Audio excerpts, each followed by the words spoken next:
Hello, my name is Lillie Howard. I'll be discussing a little bit about my legal research project I'm undertaking at the moment. My research is in response to the Tasmanian law reform issues paper 23 on the problem of recidivist drink drivers.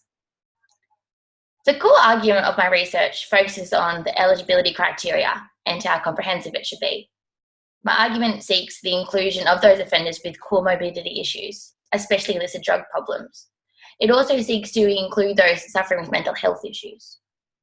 My main reason for wanting to include these types of offenders is because my research has indicated that the offenders that need the benefits of this treatment court the most are highly likely to either have a drug or mental health issue as well, or are likely to develop one throughout their treatment.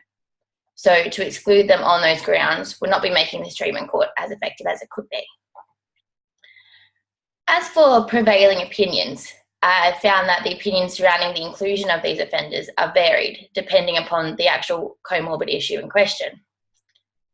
For including those offenders with drug issues alone, the opinions seem to be very much in favour on the grounds that statistics show over 74% of those offenders with alcohol addictions also indicate drug issues.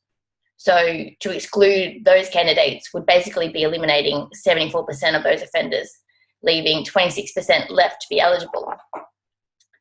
I found the New Zealand alcohol and other drugs court pilot model to be very influential in most stakeholders' opinions, expressing that the success that the model has shown while still incorporating drug treatment programs as well is evidence that the impact of this inclusion won't see a major disturbance in success rates, instead likely to see an increase in success over a longer period of time. When it comes to the inclusion of offenders with mental health issues, the opinion seems to be partially in favour.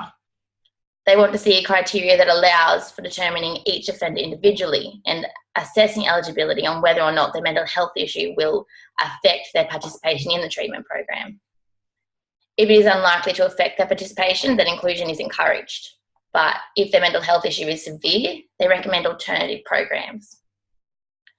One specific opinion that seems to be expressed a lot is that many offenders may not initially have mental health problems when accepted into the program, but throughout their treatment and abstinence from alcohol and drugs, it is common that they will develop one. Obviously, dependent on how long they have had their addiction for.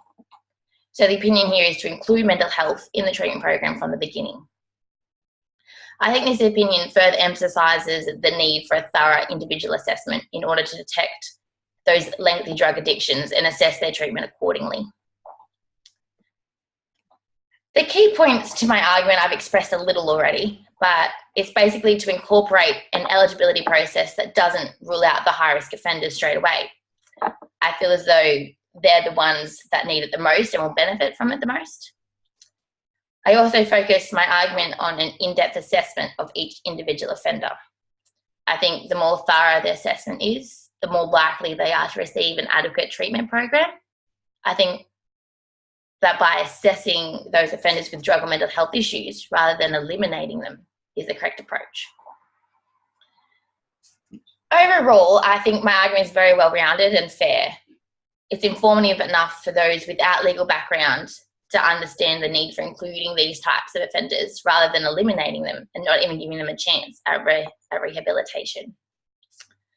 I'm trying to persuade my audience that these types of offenders aren't your typical criminals.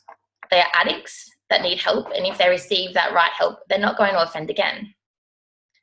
My favourite quote that I've come across so far in my research is one from a practicing solicitor in America that stated, "This is the way it should be, steering people away from prison as opposed to sending people whose criminality is treatable behind bars." Thanks.